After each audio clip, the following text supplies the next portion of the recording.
Um, this story is about Japanese meat parallelization and a first impression cultural disaster. I was stationed in Japan in 1988, and it was a rural part of Japan, so they didn't have much contact with Americans. So when I first got there, I made friends with a lot of the guys at the station, and my buddy Bart says, "Hey, I have this girlfriend, Japanese girlfriend, and her parents want to meet an American. Will you come to dinner with me and have dinner with the girlfriend and the parents?" So I said, "Yeah, that'd be cool. I like to meet new cultures and I love to eat." So I said, "I don't know much about Japanese culture. What do I need to know? Things I need to know," because Bart had been in the country for a year, and Bart is not like Robert Redford or whatever, and this is his first Japanese girlfriend. So he'd been trying for a year. He finally hooked one,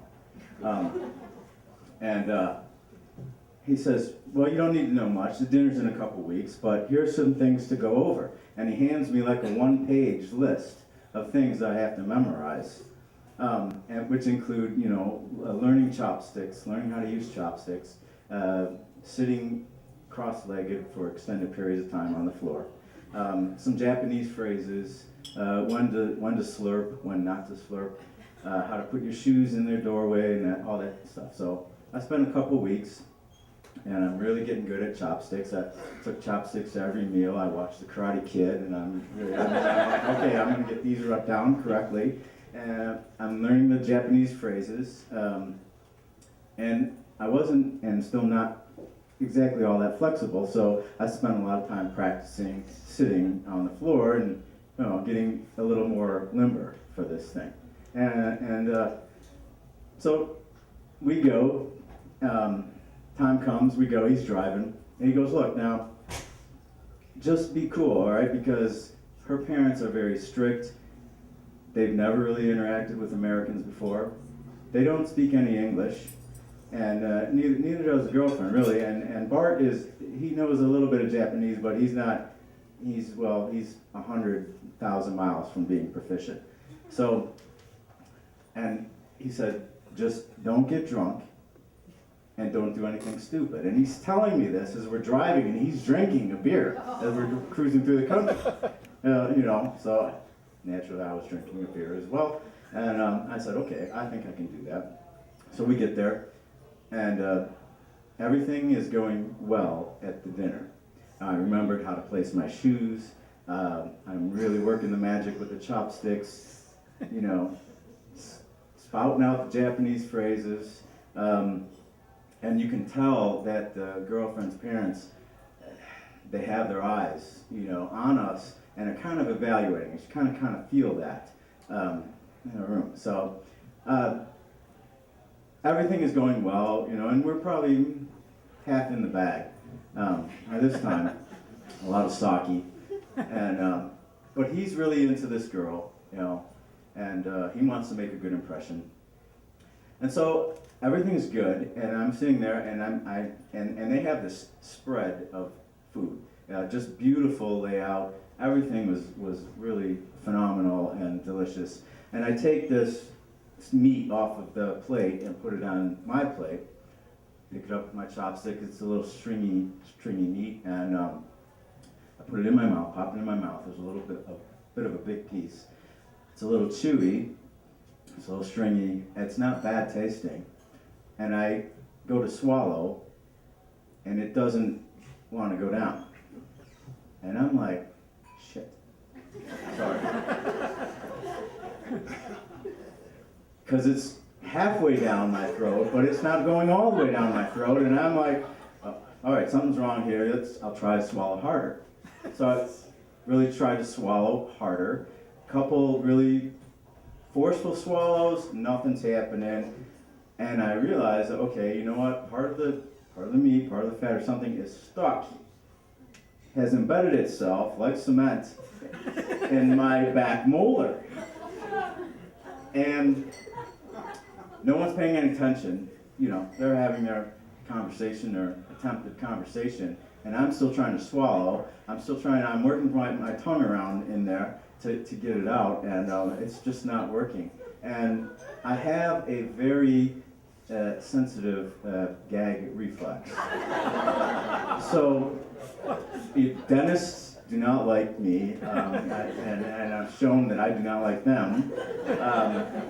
Tongue depressors don't work really well when they're trying to look down my throat either. And I'm starting to gag. I can feel it, right? And my body is rejecting. And I'm trying to remain cool, and I don't want to put like my hand in my mouth, because the parents are right there. And it probably would be disrespectful if I opened up my mouth and started digging around trying to get this stupid piece of meat out. And Bart is oblivious to all of this because he's like focused on the girlfriend, and I cannot get out. So I'm wondering what to do. And now the rest of me is starting to really like heave, like, it's time. Like, look, dude, we've had enough of you and your meat in the throat. Everything, including the 2 beers you had on the way in, are gonna come up. And so I'm like, how do I, number one, I don't know any Japanese to ask for the bathroom. Bart, and I can't speak actually because I can't talk because the meat's in there. And I'm starting to sweat, and I'm thinking, you know what? I am going to throw up. And the little guy in my head says, this was not on the list of cultural things that you were given to memorize. And no, throwing up on the host table is just not there. Finally, I'm heaving, and he finally looks over at me, and you can tell he's like, oh, come on. Really? You're really going to get sick? He doesn't have to say it. I can see it on his face. And he goes, all right, dude, the bathroom is out there, in the front area. And I'm like, okay, I'm going to have to get up and excuse myself. Well, I have long since passed my training for the sitting on the cross-legged floor, and my legs are asleep now. They have given up, and they said, look, sorry, we're just, we've gone, rigor mortis is starting to set in. So I can't get up, and at this time, I had no choice. So the worst happened. I threw up on this table, Japanese food, and the hosts are looking at me, and I'm going, I really love your food, And then I ripped a piece of meat out, and that pretty much ended the night right there. And neither myself nor Bart was ever asked back to the house again, and I think he probably went searching for another girlfriend pretty shortly after that. That was my first impression.